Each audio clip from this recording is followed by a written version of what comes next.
We've talked about the origins of MMOs on this channel before with Habitat, but never really visited the actual explosion of the genre that happened in the 2000s in the wake of games like EverQuest and RuneScape.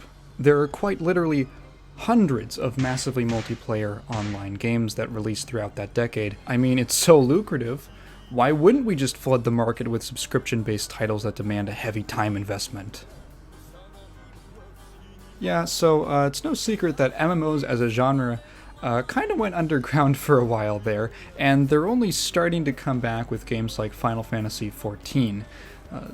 Obligatory shill for the free trial. These games live and die based on their player count, and so even when they go the way of the dodo, their communities can be so passionate that they try to resurrect it themselves. This brings us to legacy servers. Let me be clear, because the terminology isn't universally agreed upon. A private server is just an unofficial, community-run server for a game. When I say legacy server, I'm specifically referring to servers that let you play older versions of games.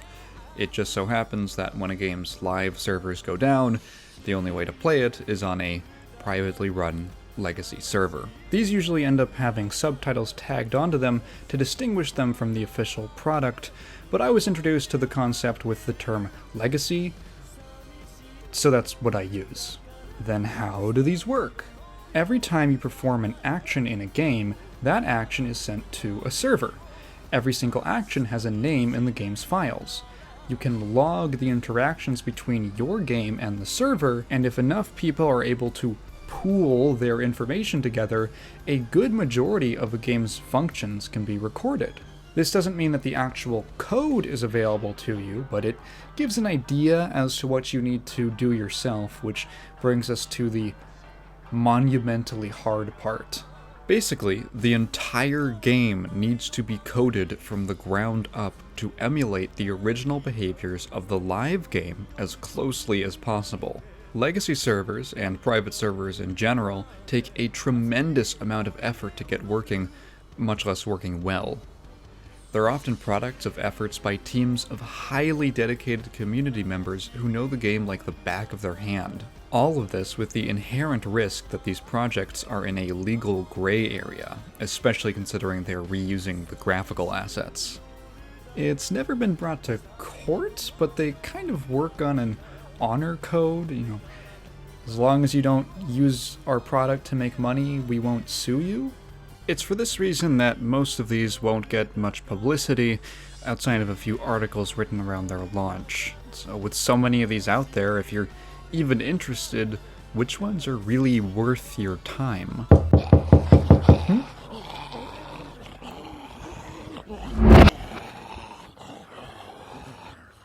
Oh my god, it's 3 MMOs back from the dead. A terrifyingly convenient number of topics for a YouTube video.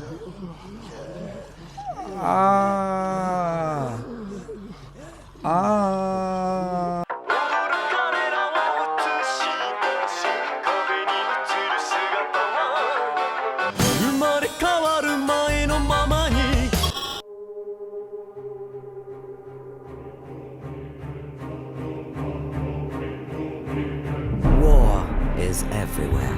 Warhammer, a franchise with a deep history, countless characters and plot points, tons of spin-offs, and a devoted fanbase, all while being pretty obscure, honestly. It's like Toho, but for neckbeards instead of pedophiles.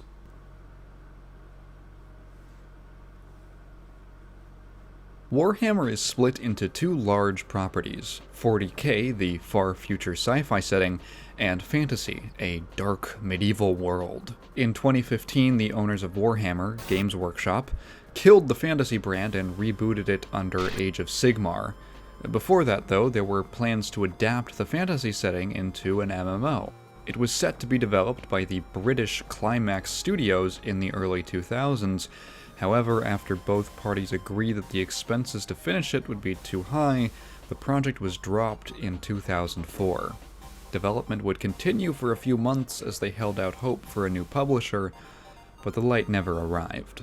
A new MMO would arise after GW was approached by Mythic Entertainment, creators of the very successful Dark Age of Camelot. Mythic wanted to capitalize on the unique, gritty world of Warhammer, with its many conflicts and factions, combining it with concepts from Dark Age of Camelot, namely the realm versus realm combat. The game is split into two factions, Order and Destruction, with 3 races each. Beyond the faction struggle, each race also has a rival on the other side. This was the primary draw of the game. Areas of the map, called lakes for their oval shapes, would be designated open combat areas. Once you entered, your stats would be adjusted to the level of the lake, and you could engage in PvP for objectives like capture the flag. The winning faction of an RVR event would earn victory points, and once one side had enough, the events would grow bigger in scope, going from battlefield skirmishes to assaults on enemy keeps, all the way to full-on sieges against enemy cities.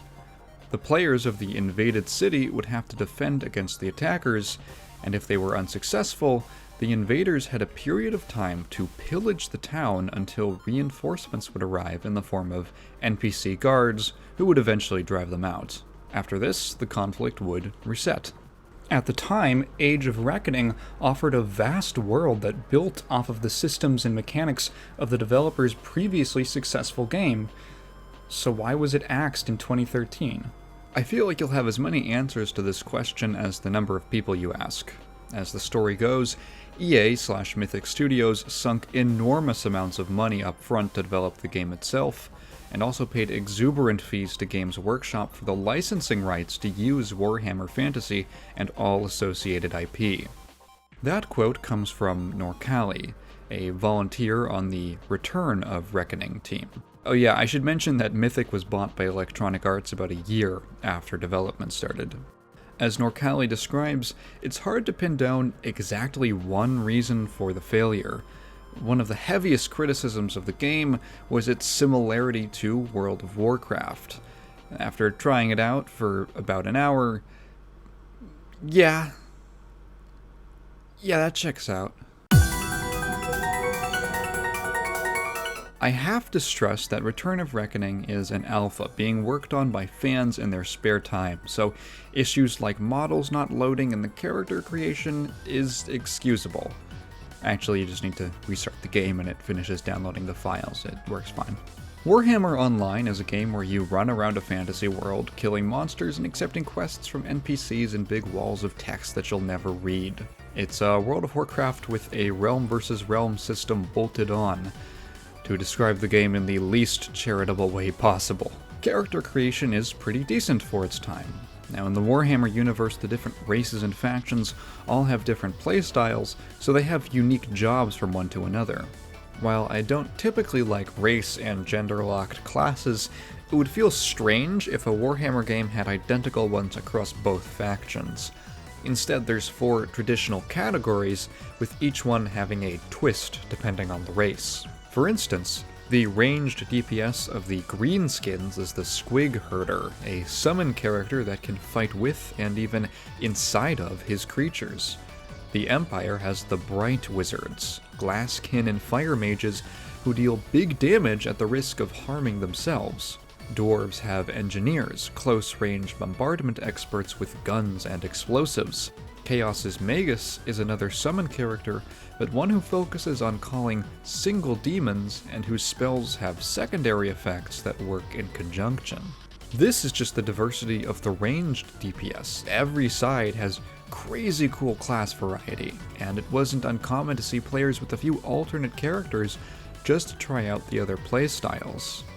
For my first hour, I picked a Witch Hunter because I am an edgelord, who use guns and swords together, using skills to build up accusation points until they can unleash powerful execution attacks. I begin in the Imperial starting zone, and it's an alright experience. You save some people, quest a bit, there's an abysmal cannon section.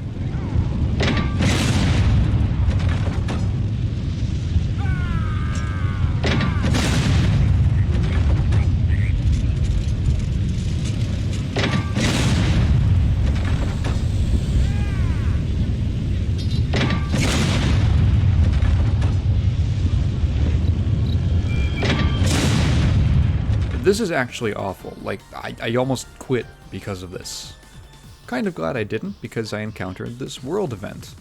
I'm here a little late, but basically, these things go in phases, and players work together to progress them. This one starts as a group of cultists attacking a farm, before the third phase sees a tree collapse and a giant burst onto the scene. If you're familiar with FF14's Fate system, it's like a more expansive version of that. I'm a big fan of this stuff. I think the world as a whole feels quite rich. There's characters everywhere, locked in combat. It's the thought that counts, guys. I like the ambience, the crows flying overhead, the music. Things are happening everywhere. It feels lively.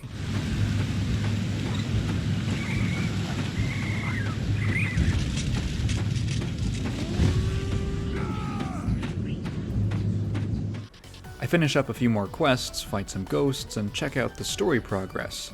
Each race has its own storyline that you can advance through the main quest. You get rewards for doing public quests, but you don't need to max out the bar for each chapter to advance. I wrap up for the session and listen to some exciting music.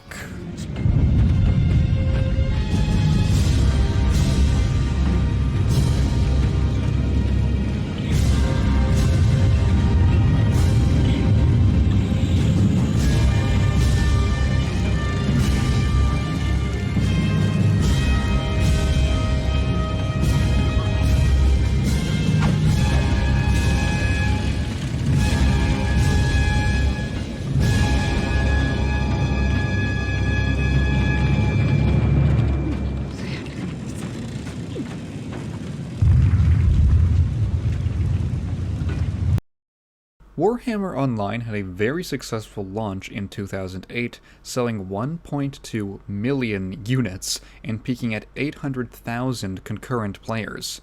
It even reviewed well, and by all metrics, was a good game. However, within a few months, the numbers started dropping, down to 300,000. It was beset by problems. Fans argue that EA rushed the game, too eager to have a WoW killer, opening up more servers than they needed, and merging them haphazardly when they started to look barren. There were normal obstacles for new MMOs, like a lack of endgame content, balance issues and bugs, all of which the developers were not able to remedy fast enough. Most of all, however, the death of Warhammer Online would be the giant it set out to slay, World of Warcraft. See, 2 months after the game's launch, a little thing came out. You might have heard of it. It was called Wrath of the Lich King. Yeah, so your competitor releasing a massively acclaimed expansion that brought in the highest subscription numbers they've ever seen to this date? Not too great for interest in your very similar game. Honestly, I think the things that made Warhammer Online fail as a live game may be either solved or turned into strengths. What Return of Reckoning provides is an older school MMO experience. Now, not quite as old as Ultima Online, but that early WoW era flavor with a Warhammer spin. Again, the game is in alpha, but the team has already implemented changes to improve some of the flaws from the original. For example, if one faction is winning 2-1, those on the winning side don't get PvP rewards, which helps balance some of the one-sided stomps and keeps people from just being fair-weather fans and joining the winning team.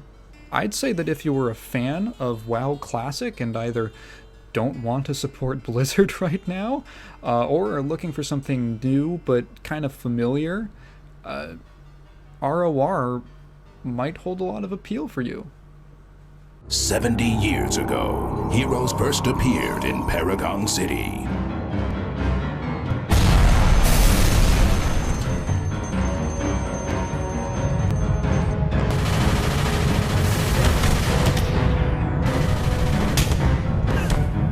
City of Heroes launched in 2004, and it's quite apparent. Not because it's archaic, although it is in a few ways, but because there's no WoW in here. Cryptic Studios was founded in 2000 by two friends inspired by the brimming world of online RPGs, In their minds, fantasy was pretty played out already, so they looked for another compelling theme. Superheroes were something people could understand and identify with, versus ideas like science fiction or horror, because it provides an infinite background on which to create adventures of all kinds. And who doesn't want to have superpowers? Enter NC Soft, a South Korean developer and publisher responsible at the time for Lineage, a huge hit in their home country.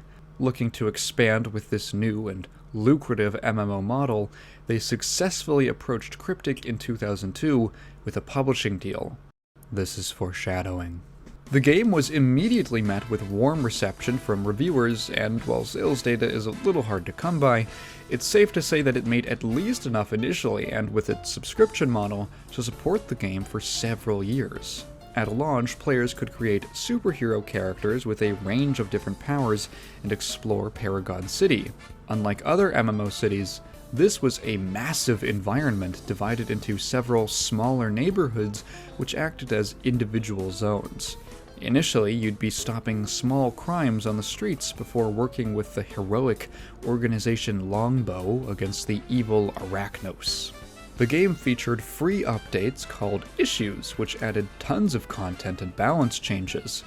A year after launch, City of Villains was released, a standalone expansion that was basically a separate game, where players were instead villains and occupied their own sprawling city, Rogue Isle. Eventually, these two were merged, and a third starting zone was introduced, Galaxy City, which let players pick a side after the tutorial instead of before. A second major expansion was released in 2010 called Going Rogue, that let players switch sides by doing tasks that would change their standing on an alignment meter, finally giving anyone access to both sets of content on a single character. In addition to this, a new area was added, Praetorian Earth, which existed in another dimension and was basically a new city. Fitting with the morally gray theme, Praetorian was neutral and let players choose which side of two warring factions they wanted to align with by their actions. Neither of these, the Loyalists or Resistance, were painted as clear-cut heroes or villains, and it introduced a much-needed element of nuance into the setting. It's worth noting that through all these years, City of Heroes sustained a healthy player and subscription count while offering steady, well-received content. The community adored their game, so what happened?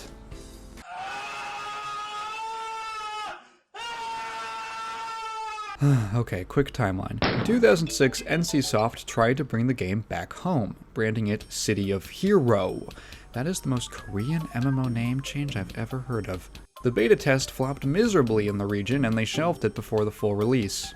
2007, NCSoft officially purchased the City of Heroes IP and moved the team at Cryptic to a new studio specifically for COH called Paragon Studios in Northern California.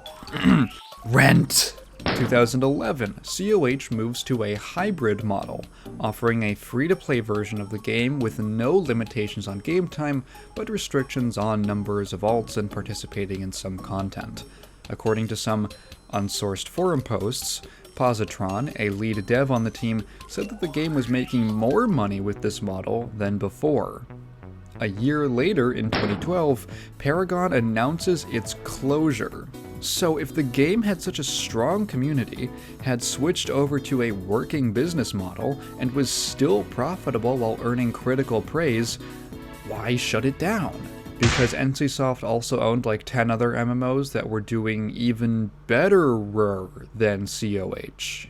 That's really it. They didn't want to keep putting money into something that wasn't their biggest cash cow. According to an article from Massively OP, NCSoft claimed that it had tried to find a buyer for City of Heroes, but didn't locate a suitable prospect. Negotiations then went back and forth for Paragon to buy the game and go independent, but those talks, which went right up until the night before the sunset announcement, ultimately failed. Huge community outpourings followed, but to no avail. The cold hand of NCSoft knows no mercy. God, this sucks. That sucks. Thank God for Homecoming.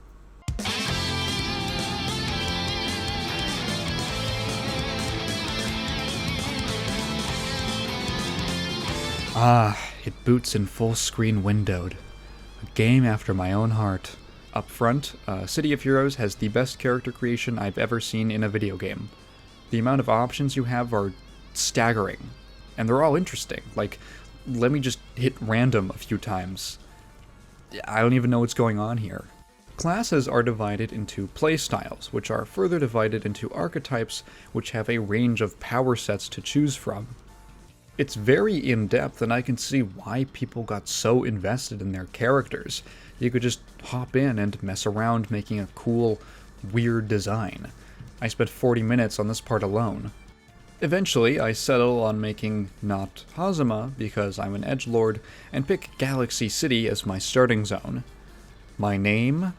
Shamrock Shakedown. My battle cry? It's back on the menu.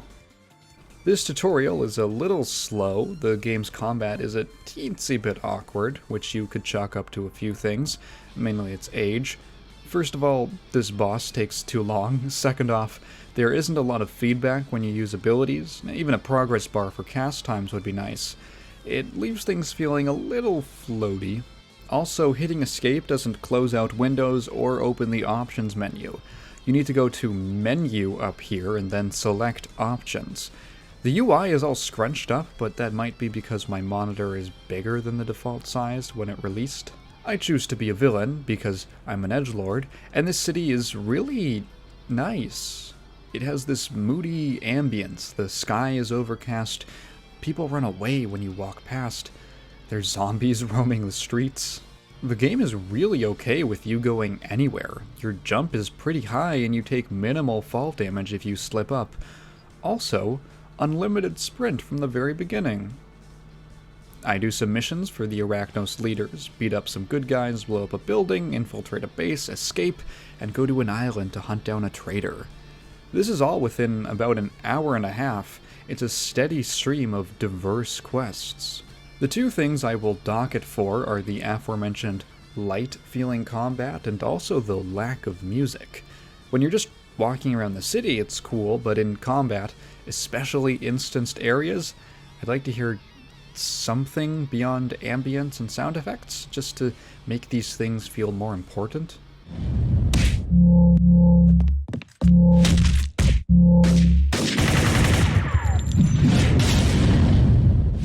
All of these issues are remedied when I hit level 4 and get the ability to spec out into so-called pool powers that any archetype can invest in. Out of curiosity, I go for the super jump, and I'm like a bird, I only fly away. I don't know where my soul is, I don't know where my home is. Baby, all I need for you to know is I'm like a bird, I only fly away. I don't know where my soul is, I don't know where my home is. And baby, all I need for you to know is This is the best power-up ever. I've been playing for an hour and a half, and I can fly around like a maniac. I spent an extra 10 minutes literally just running across the zone trying to get to the top of every cool thing I saw, and I had so much fun that it makes me want to put more time into this game just so that I can explore. Calling it a day, I look out over the disgusting, smoggy, crime-ridden city and log out.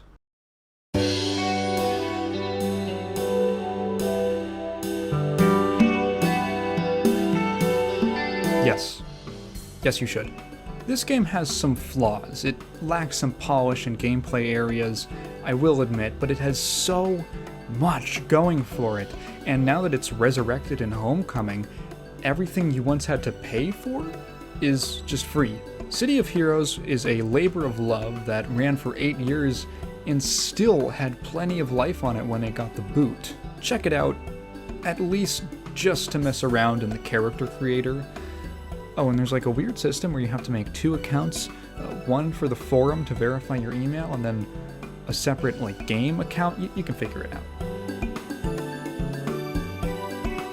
I have a complicated history with this game. It's actually the only one I played before this video, so this section is going to be a little different, but first off, some background.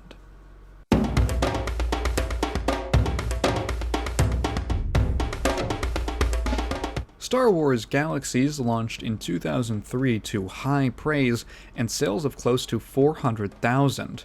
Developed by Sony Online Entertainment and published by LucasArts, Galaxies was an attempt to immerse players in the world of Star Wars between episodes 4 and 5.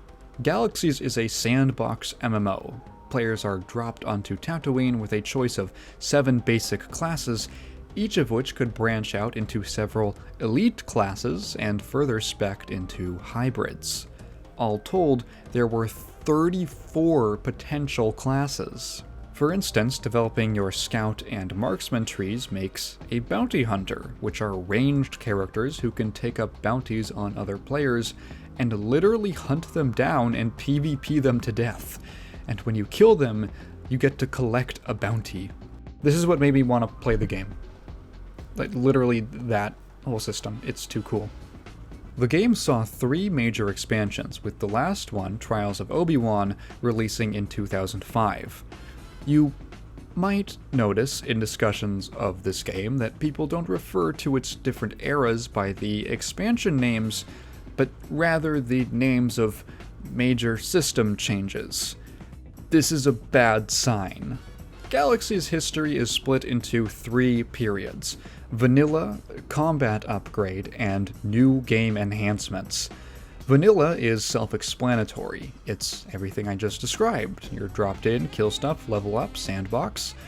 However, the combat system of the game was wildly imbalanced, as to be expected from a fresh MMO with such an out-there class system. In an effort to make things healthier, the Combat Upgrade was released in 2005, overhauling the entire system. This was very unpopular among players at first because they had to relearn a lot of the game and how it worked, but in retrospect it was appreciated for being a necessary change. What was not appreciated was the new game enhancements. So the CU was released in April of 2005. The NGE was released November of that same year. What did NGE change?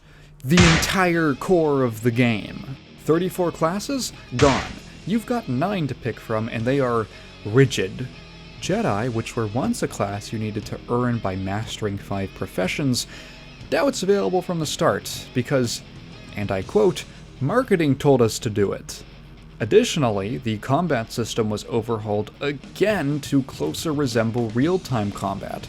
This came with a general shift in focus to being more of a theme park MMO than a sandbox.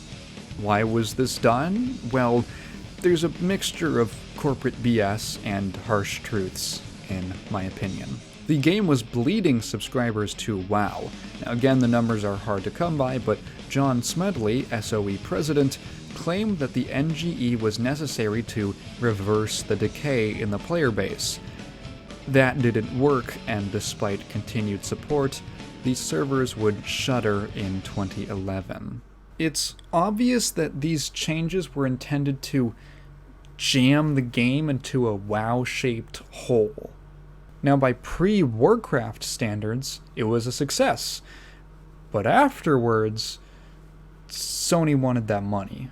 The CU was a needed but alienating update that they could have healed back by sticking to their guns, but they panicked and ended up screwing things even more. Oh yeah, they dropped the NGE out of nowhere days after Trials of Obi-Wan was released. So, that was like a refund apocalypse. And this brings me to my harsh reality. I just don't think the market for sandbox MMOs is as big as for theme parks. Now sure, they might have been able to recover the game without the NGE, but in the direction it was going, it was never going to be WoW anyway. That should have been fine, honestly, but well, now you have an AMA of Smedley lamenting stupid decisions. Signs of love overshadowed by dream. Part of what makes this situation complicated is that there are several versions of this game that all have legacy servers. Let's run through them quickly. Legends was for a long time the most popular legacy server, being an emulation of the post-NGE game, as it existed in its final days. SWG-EMU is an emulator of the vanilla game, with the most popular server being Basilisk, which has actually been around since basically the game launched. And recently, a third major server has come online, Restoration 3, which attempts to merge the progression system of the combat upgrade with the structured content of the new game enhancements. So which one would I recommend? This is where I need to be honest about my biases as a player, because I just don't like sandboxes. They're coarse and rough and irritating, and they get everywhere. I have enjoyed my time with Legends, but it really feels like it's two games clashing with each other over what it should be. Restoration 3 is more of a whole product, but I just think it's boring and plays bad. It's a lot of traveling, like 20 minutes through low poly terrain to get to a point that then sends you on another 20-minute trip to do the same thing over and over again. Maybe I'm missing something, maybe I'm playing it wrong, but I generally have trouble enjoying games where the goal is to make your own fun, especially when the combat feels really disjointed. I don't know how to describe it. I don't feel like I know what I'm doing half the time, if that makes sense. You can try it out for yourself. On the other hand, Legends plays a lot better and has a much smoother progression path.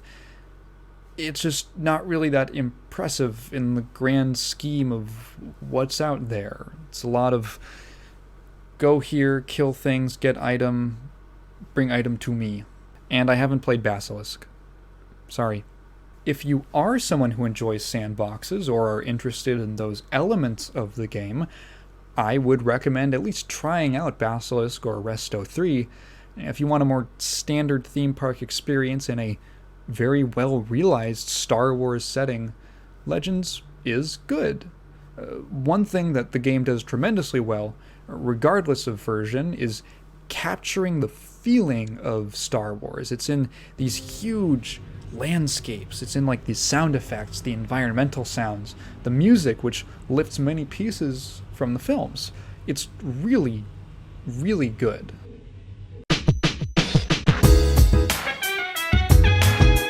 World of Warcraft ruined MMOs.